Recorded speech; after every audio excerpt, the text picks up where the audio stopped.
It begins after Q showed the letters everything about Felix/F's past. Nathan, N and the other letters looks at Felix's corpse then to the gem that shows them the past. "It's all our fault," said Nathan as he starts tearing up from the inside from what he did to former friend. "I never even realized that Lance, Al and Oliver, caused all of this." Alvin, said in shock, "I assumed that we were too harsh and cruel towards him when the incident happened." Marcus, said with some remorse inside, "I must have been so scared I was unable to be here to help him," said Yama, why with some sympathy in her. Uriel, walks over to Nathan then puts his hand on his shoulder. "What can we do now?" "What's next?" Gustav, finished the question for Uriel. Nathan stayed quiet for a while then said the only thing to do now is to settle down and end the mission here. The others look at Coulter then to Nathan. "If that's what you think is a good idea, then we should," Quinn said wisely to Nathan as the others quickly freed the kidnapped letters and getting them back on their feet. After that, the letters planned a huge funeral for the letters who died during Felix's revenge. Even Nathan was attending Felix's funeral all by himself since no one but him did. Later when the funeral party was over, everything starts to change. Nathan begins to move out from the MNOP headquarters, quit his team role for good and stay at Felix's cave to sit in guilt, self-hated and suffer for all times. Every letter's day at Planet Z was pretty much went back to normal, or so did they thought it did. The next morning, Nathan was sleeping until he heard screaming and calling for help outside of the cave. He runs into the cave balcony to see Emma calling for help and something else that scared the life out of her. "Everyone, help. Come over here. Look." Emma cried in fear as the other letters gathered around her with confused and worried looks. Nathan exits the cave then joins the crowd. Meeting up with a horrifying sight, it was Uriel laying in the middle of the ground, dead. The right side of his head has cut clean off. Holy S***, who could have done this? Lance said in shock as Uriel closed one Vin/V hugged the body sobbing loudly. Since Vin loved Uriel so much he was traumatized to see him dead. Lance notices a handwriting on the ground with Uriel's blood that reads "I'm here." Unfortunately, there are no fingerprints, matched to the handwriting or any DNA to be found. Nathan later went back to his cave and was struggling to forget what he saw that morning. The next morning, Nathan is about to take a walk alone, until Alvin came to him and asked, "Hey Nathan, have you seen Bill/V anywhere? He's supposed to visit my house but he didn't came." Nathan shakes his head for a no and Alvin walks off to ask someone else. Later, Alvin was unable to find Bill for hours so missing letters report was filed and every letter including Nathan gathered to find him. Party and the search of Bill began. Lance suggested that they have to split up into two teams to find Bill much easier. While looking everywhere for him, Nathan was in Gustav's team, until they find the path of blood that leads them into a graveyard, where they buried the letters who died during Felix's revenge earlier. They followed it and then they reached into a tree near Carl/C's grave, Alvin and Bill's close friend who was killed by Felix.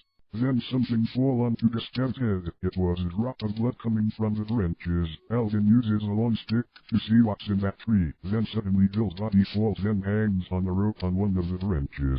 His injured wings doesn't have bandages anymore. His lifeless gray eyes and mouth were bleeding, and his cell phone fell out of his pocket and hits the ground. When Alvin opens it, he sees and sent texts from Bill saying, "Help. Alvin. Help. He's trying to kill me. Please. Help." It seems that the killer killed Bill before his body was hanged in that tree. The other teams got called after the body was reported but still no one knows who the killer is.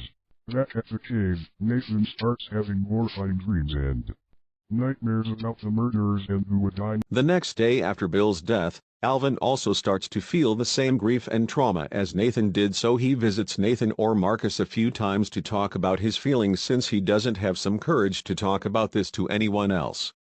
Later that night, one of Alvin's neighboring friends Dylan D asks him, "Hi Alvin.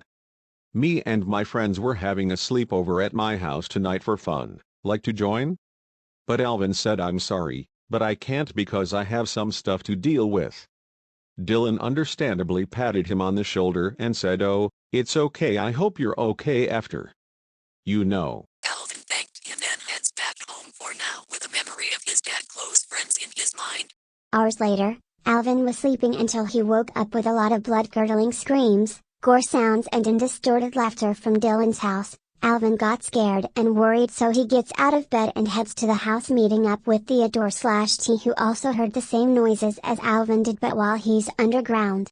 They broke into the house and what they saw was a nightmare fuel. There were food, broken furniture and blood everywhere, and as they got into Dylan's room, they found Dylan and his friends' bodies lined up right like they were spelled friends the third time, but Felix and Nathan were not there this time.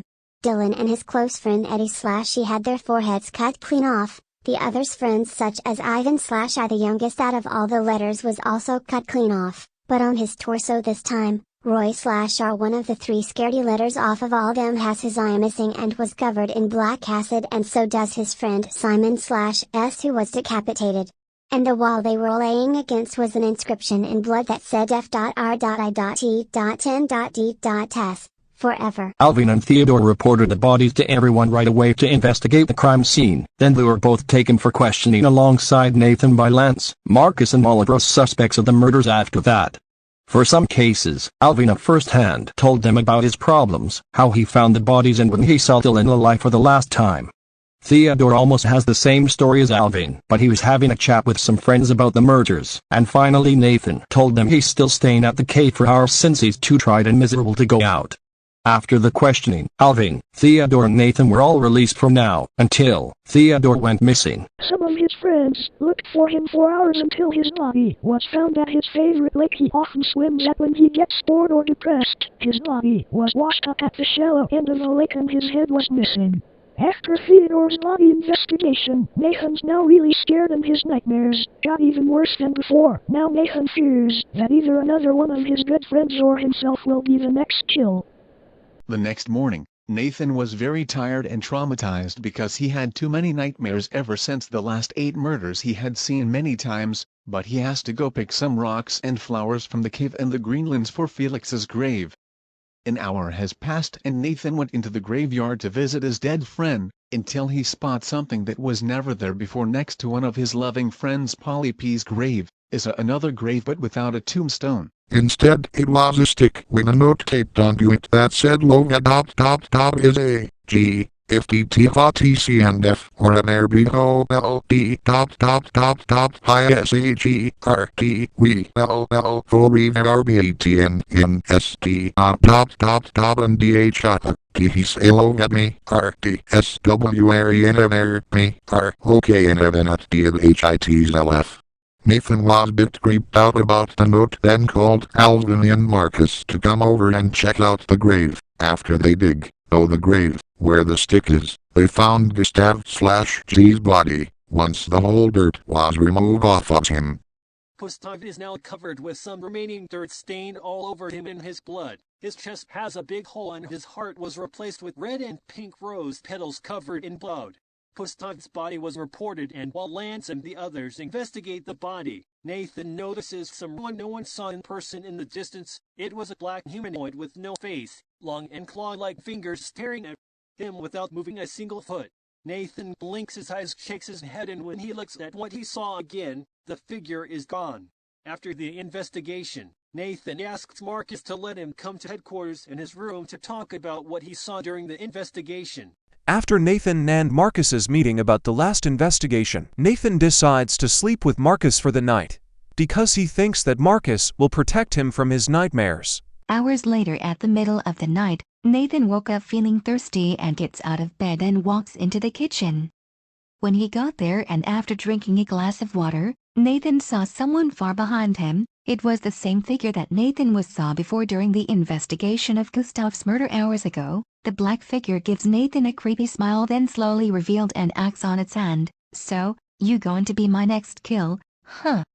Then so be it. The figure said as they prepared themselves to kill Nathan, who was frozen in fear. As the figure slings their axe at Nathan, Marcus threw himself between the two of them, getting his right arm chopped off in the process. Nathan was shocked and horrified at the same time and came to Marcus's aid while hearing his blood-curdling screams of pain and fear. The figure chuckles softly, enjoying the bloody and painful sounds from Marcus. The figure grabbed Nathan then tossed him into a wall. Nathan hits his back against it then hits his head hard onto the floor knocking him unconscious. Marcus bravely gets up tries to defend himself to help Nathan, but the figure grabbed his left arm and said softly inot badi ... Biat so rry, I hadi todot hi ss for fu in. The figure pins his arm into the floor, uses their axe, then chops it off swiftly like they did to his right arm. Marcus cried more screams of pain before the figure pulls out another axe smaller than the one they used, raises them both and then loads them one by one right onto Marcus's head taking his life. Now with Marcus dead, the figure now decides they should kill Nathan next. Nathan's still unconscious so he can be the easy target.